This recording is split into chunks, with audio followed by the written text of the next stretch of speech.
Alright, so we are getting pretty close to the Star Rail 3.2 livestream, and that is going to be the second anniversary livestream as well for the game.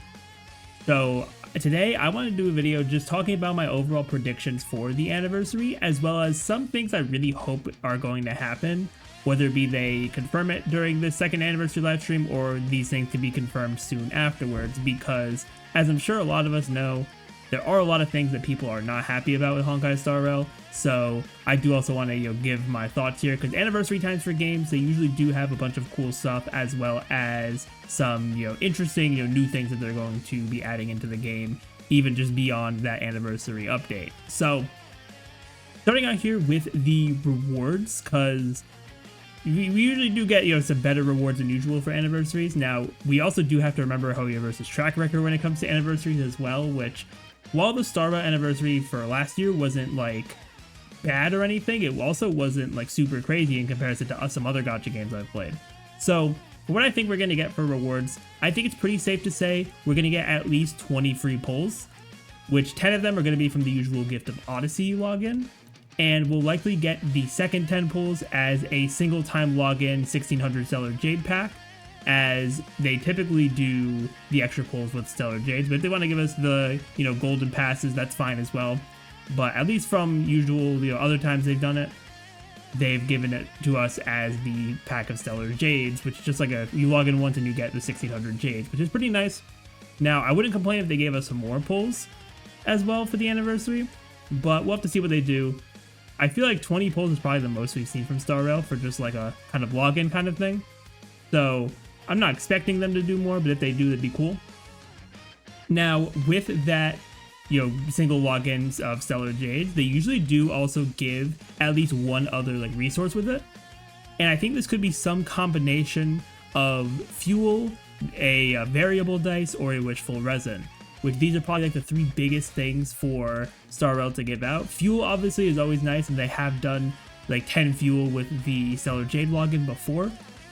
And when it comes to the variable dice and wishful resin, those are probably the two rarer, newer materials. So I think that players are really going to like those, especially for the variable dice being able to re-roll your relic substats, and then for the wishful resin to confirm certain substats when you're crafting relics, which are really powerful items, and they're not super accessible, especially not the variable dice. So I do think it'd be good for them to give that out as well as an anniversary reward, but we are going to see.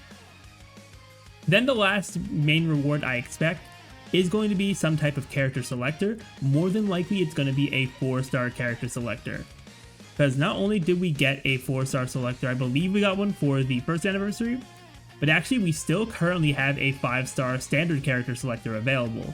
The one we got back during version 2.7 has an end date of the end of version 3.2, since 3.2 is the anniversary patch. That selector is still going to be active throughout the entire patch. And because of that, I really don't think that they're going to give us another standard, selector during this time.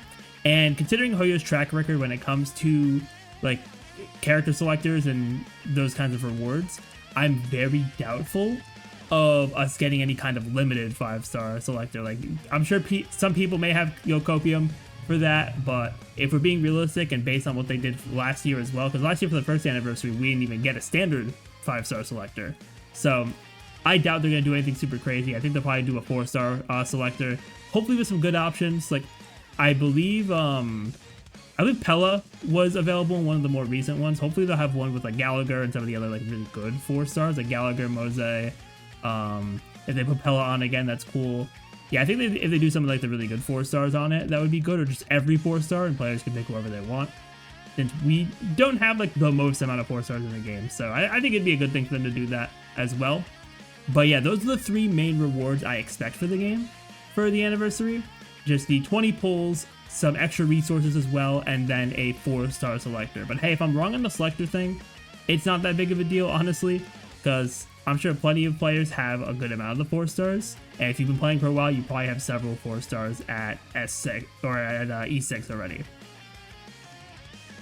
So yeah, that's pretty much everything for the rewards. So now let's go on to my kind of wish list for Honkai Star Rail for the second anniversary and beyond, because I do think anniversaries for gacha games is a really good time for them to give us information about future changes that, even if they're not going to be implemented right away, it is a good thing as part of like the hype to show players that things are going to get better, especially with the way Honkai Star Rail has been over the past few patches. There's been a lot of just player dissatisfaction and a lot of people moving away from the game. And since anniversary patches are also a time where people go back to games that they have either like put to the side or just have stopped playing, I think it's a perfect time for them to give us at least some confirmation that things are going to be getting better, and that things, can, improve for the game, and that they're actually going to listen to feedback, which, it is Hoyo. So we'll see how they will go about this. Some of this, you might see as copium, but I feel like if they do at the very least these things, if not other things as well, like, I think it's going to be fine. This is more of like a bare minimum thing though, at least for me, which if you guys have any other things you wish that they'll do for the game, you can let me know in the comments down below. But I have two main things here. The first one is giving us some more information about the buffs towards older characters. They announced this probably about a couple months ago at this point, and we don't really have any information still besides the fact that it is going to happen. So I definitely really want to see at least some confirmation of the way they're going to handle this during the 3.2 livestream. Even if we don't get the first character buffs in 3.2, having confirmation of the way it's going to work is going to be, I think, a really good thing for them to talk about. Then secondly, I want the confirmation of changes to Honkai Star Rail's endgame, which I feel like the modes themselves, like the way the modes work, like MOC, Pure Fiction, and Apocalyptic Shadow, the way they work is fine, but I feel like they really need to address the power creep and the HP inflation stuff, because the more that Honkai Star Rail goes in the direction that it's going in, it can cause more and more problems. And we've already had people who have quit Honkai Star Rail just because of the direction of the end game. So if they can give us some confirmation that they are trying to fix this or trying to address this in future patches for future endgame rotations, that would be really good.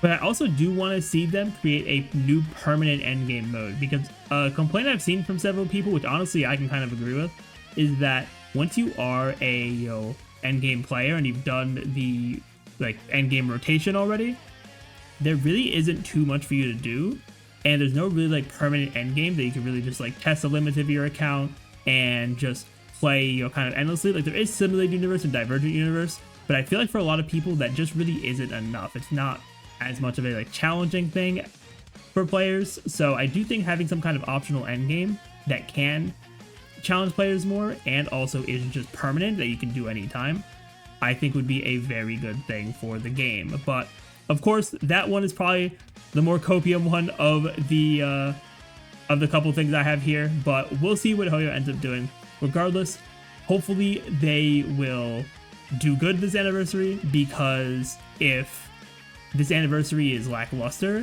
that could spell some pretty bad times for the game, as if we haven't had some rough times already. So that is everything for my predictions there. Let me know in the comments down below what you all think. But thank you all so much for watching. If you enjoyed and want to see more content from me, be sure to hit that subscribe button. But with that, everyone, I will see you all next time.